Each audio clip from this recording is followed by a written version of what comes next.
You wake up and your lower back already aches before you've moved. You take something for it. A pill, a patch, a cream that promises relief by tonight. Somewhere between 20 and 30% of adults worldwide live with chronic pain right now. Most of them will take a pharmaceutical today. None of that existed before the 1800s. So, what did people do with pain for the other 99% of human history? The answer involves a 5,000-year-old mummy, a Sumerian clay tablet, and a discovery that shouldn't have survived intact. In 1991, two hikers in the Alps found a body frozen in ice for over 5,000 years. They called him Ötzi, and his skin told scientists something nobody expected.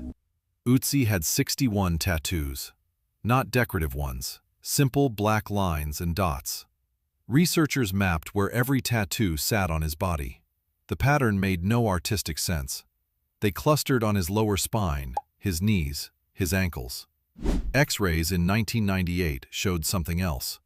Arthritis in exactly those joints. The tattoos sat on his pain. Every single one. In 2015, researcher Maria Anna Pabst used infrared photography to confirm the locations precisely. The tattoo sites matched modern acupuncture points used today for exactly those conditions. 5,000 years before acupuncture had a name, someone was already marking the same points. Some researchers argue it was coincidence.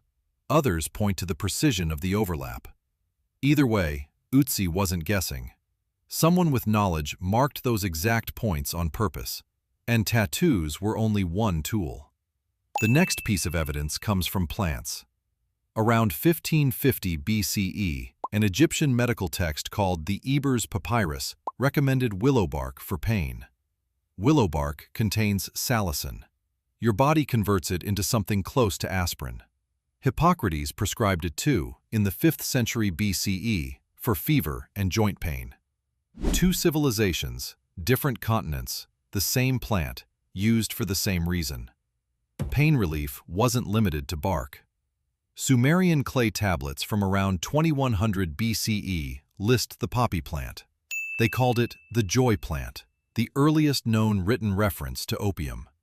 In Peru, archaeologists found coca leaves at burial sites dating back roughly 8,000 years. The leaves were buried with small amounts of lime, a substance that releases the plant's active compounds. That combination wasn't accidental. Someone understood the chemistry without a single lab. In 2019, archaeologists in western China found wooden braziers in a 2,500-year-old cemetery. Residue analysis confirmed cannabis with unusually high THC content, burned during funeral rituals. The study was published in Science Advances. The site is called Jerzankal Cemetery. Plants explain part of the picture, but some pain relief had nothing to do with chemistry at all. Across dozens of cultures, deliberate ritual pain was common. Scarification, piercing, controlled burns. That sounds backwards. Why would adding pain reduce pain?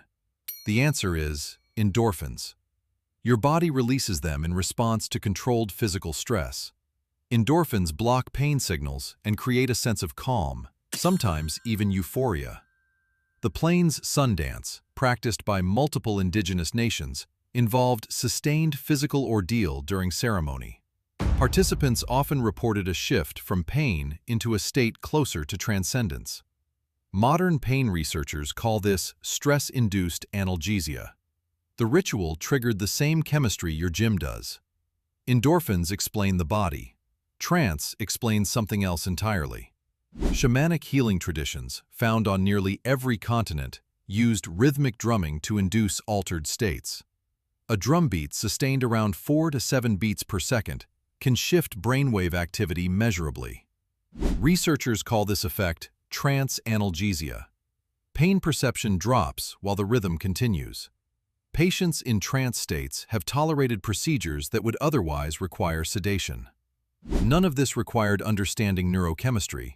It only required noticing what worked. And one factor mattered more than any plant or ritual: other people. Modern studies show physical touch from a trusted person measurably raises pain tolerance. In small ancient communities, the sick or injured were rarely left alone. Someone sat with them. Someone held them. That presence wasn't sentimental. It was physiological. Touch and companionship release oxytocin, which interacts directly with the body's pain processing systems. In 1965, researchers Ronald Melzack and Patrick Wall proposed the gate control theory of pain. The theory explained why touch, rhythm, and distraction could close the body's pain gate. It gave a scientific name to something ancient people had already discovered through trial and observation.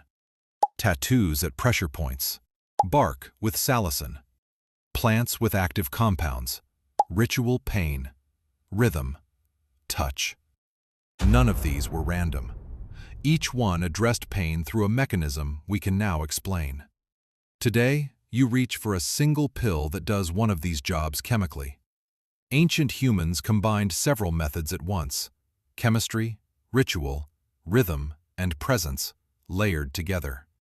Your lower back still hurts the same way Ötzi's did 5,000 years ago.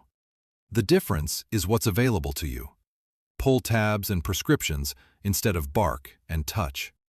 Somewhere in that gap, something got lost that wasn't replaced, just removed. The body that hurts today is the same body that hurt in that cave 5,000 years ago. It still responds to rhythm. It still responds to touch. Almost nobody tells you that anymore.